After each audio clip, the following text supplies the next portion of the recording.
السلام علیکم، کیسے ہیں ناظرین؟ میں امید کرتی ہوں کہ آپ سبھی لوگ بہت ہی اچھے ہوں گے۔ تو چلیے آج کی ہماری ویڈیو شروع کرتے ہیں۔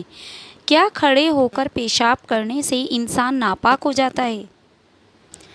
آج ہم اس اہم موضوع پر گفتگو کرنے والے ہیں جو عام طور پر غلط فہمیوں کا شکار رہتا ہے۔ پیشاب کرنے سے انسان ناپاک نہیں ہوتا۔ بہت سے لوگ اس سلسلے میں غلط تصورات رکھتے ہیں اور یہ سمجھتے ہیں کہ پیشاب کرنا ناپاکی کو ضروری طور پر لازم کرتا ہے۔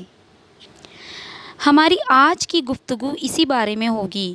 قرآن اور حدیث کی روشنی میں بہت سے لوگوں کو لگتا ہے کہ پیشاب کرنے سے انسان ناپاک ہو جاتا ہے، لیکن یہ حقیقت ہے یا بس ایک غلط سمجھ ہے؟ کیا پیشاب کرنا خود سے ناپاک کو لاتا ہے یا نہیں؟ اسلام میں پیشاب کرنے سے انسان ناپاک نہیں ہوتا جب تک وہ اپنی شرعی پاکی کو ختم نہ کر دے۔ پاکی کا مقصد ہے کہ جب کوئی پاک حالت میں ہو اور پیشاب یا خارج ہونے والی کسی چیز کی وجہ سے وضو یا غسل فرض نہ ہو۔ پیشاب خود ایک فطری ضروری ہے اور یہ اسلام میں نفرت یا ناپاکی کا سبب نہیں بنتا۔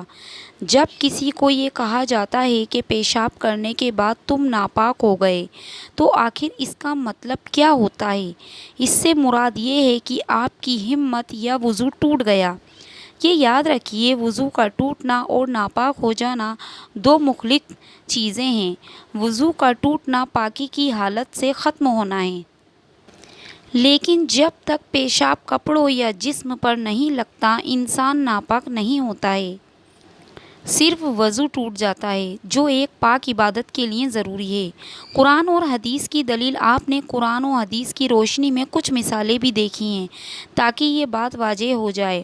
بالکل، حضرت محمد صلی اللہ علیہ وسلم نے فرمایا، پاکی ایمان کا حصہ ہے۔ اس کا مطلب یہ ہے کہ پاکی ایمان کا ایک حصہ ہے، لیکن ہر ایک ضروری عمل یا حرکت ناپاکی کا سبب نہیں بنتی۔ مثال کے طور پر، جب تک آپ کے کپڑوں کو گندا کرنے والی کوئی چیز لگ جائے یا شرعی پاکی کو ختم کرنے والی حالت نہ ہو، آپ ناپاک نہیں ہوتے۔ اور یہ بھی یاد رکھیے کہ رسول اللہ صلی اللہ علیہ وسلم نے ہمیشہ صفائی کو پاکی کا حصہ بتایا ہے، لیکن صرف پیشاب کرنا انسانی فلیٹیل ہے جسے ناپاکی نہیں کہا جاتا۔ چلیے اب ہم یہ دیکھتے ہیں یہ پریکٹیکل طور پر کس طرح امپلیمنٹ ہوتا ہے۔ اگر کسی نے پیشاب کیا اور پانی سے استنجا کیا لیکن وضو نہیں کیا تو کیا وہ پاک ہے؟ بالکل پاک ہے، لیکن وضو کے بغیر نماز نہیں پڑھی جا سکتی۔ مطلب اگر وضو ٹوٹ گیا تو پاک ہے، لیکن عبادت کے لیے وضو کرنا لازم ہے۔